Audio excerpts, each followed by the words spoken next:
Alright, what up, what up, what up? You know what I'm saying? Second Steven Universe related video. You know what I'm saying? Let's make this 2 for 2. Because the last one was fire. Like 80% correct. But you know what I'm saying? Anyways, so a YouTuber by the name of Sliceofotaku released a video with his critiques on the episode A Single Pale Rose. Or more specifically, the reveal at the end that Pink Diamond was indeed Rose Quartz the entire time. Now, I'm not here to say whether his opinions and feelings are valid or not, but just to offer my thoughts. So he made a lot of different points, and to be honest, most of them were kind of nitpicky points that I honestly feel goofy discussing. But like his point about how when Pink Diamond got poof, the gem shards she just ate appeared, but when Amethyst, who is always eating, gets poof, nothing pops out. And as stupid and irrelevant as this actually is, I'll have to put my cape on, you know what I'm saying? Put my cape on for the moment and defend the writers, you know what I'm saying? 1, who gives a fuck? 2, I don't know how fucking gems' bodies work, but even if I did, who gives a fuck? 3, obviously, with a normal human, we digest donuts quicker than fucking, I don't know, rocks. But then again, who gives a fuck? 4, gems aren't even built to eat food, so again, how their fucking metabolism or whatever works is irrelevant. 5, who gives a fuck? But one of his main points he brings up in the beginning was how it was predictable due to the fact that it's been a theory for a long time. Even though most of the fan base, probably including him, were still shocked, but shit, I predicted like 80% of what would happen in this episode with my Pink is Alive video. But and I was still shocked. Regardless though, I really want to make this point. Predictability does not equate to bad writing. The ideal of Naruto not becoming Hokage at the end is not a better outcome, writing wise, simply because it was the least predictable. It annoys me that reviewers think that the least predictable route equates to good writing. So if Amethyst was Pink Diamond, would it be, you know what I'm saying, would it be better? You know what I'm saying, when Luffy becomes the Pirate King, are we going to shit on that story now? Also, do you want to know why Rose being pink was so predictable? Why most were able to come up with that theory?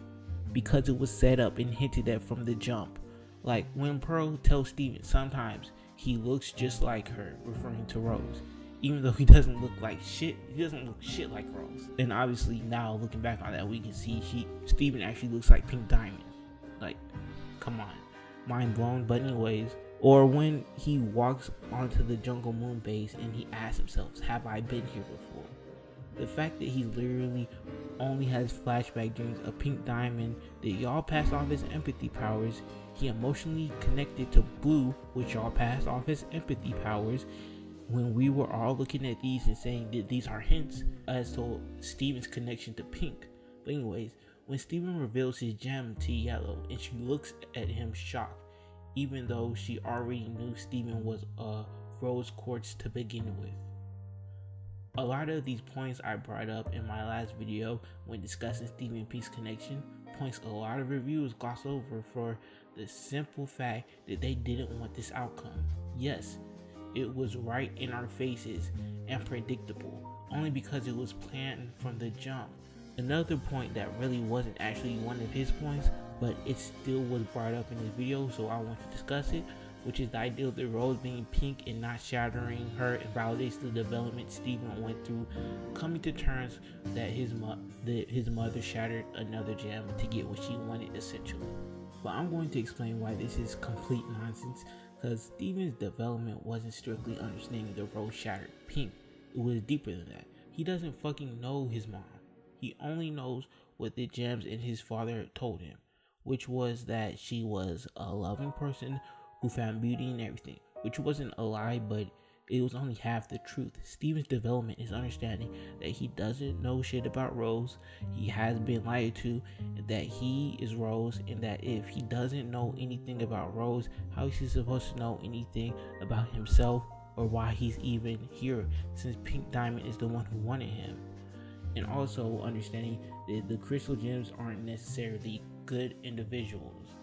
You know what I'm saying? It's not as black as white as he thought it was. Which is why he doesn't just snap on his mother, he snaps on Pearl, Garnet, everyone. So to To boil it down to strictly Steven being mad that his mother shattered another gem is just disrespectful to his development. Going through all this made Steven way more mature and wise, as Lars himself noted. None of that development will be lost. Sure, now he's learning more about his mother and the truth, but he deserves that at least. And now it seems it's Garnet's, more specifically Sapphire's, turn to go through some development. Garnet was okay with Rose shattering Pink, just like Steven would be. It's the lying and deception they're not okay with, which is where the development lies. Last, I want to discuss some of his more petty nitpicks that really are kind of reaches, you know what I'm saying? Shout out to Monkey D. Luffy.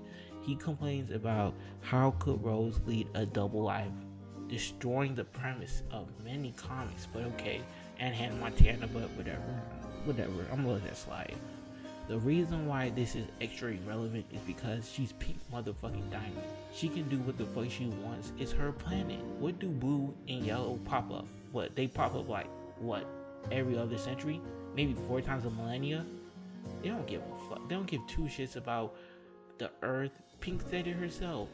And who else is gonna question Pink? Her subordinates know not to question her diamond authority. Like Blue said, all Pink had to do was wave and smile. It's not like she had much responsibilities to uphold. Another complaint he straight should have left out of this video was how Steven's gem never went to his natural state, which is another who gives a fuck about as complaint, but it's also really just a non-point. You're assuming that's how gems work. What if they work like a car? Meaning if my car is in park and I put it in reverse, when I stop, the car does not automatically go back to park.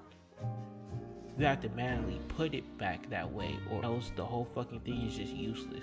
That's the way I look at it, but even if it wasn't the case and it's not the way it looks like, and it's just a whole plot convenience, say it with me now, who gives a fuck?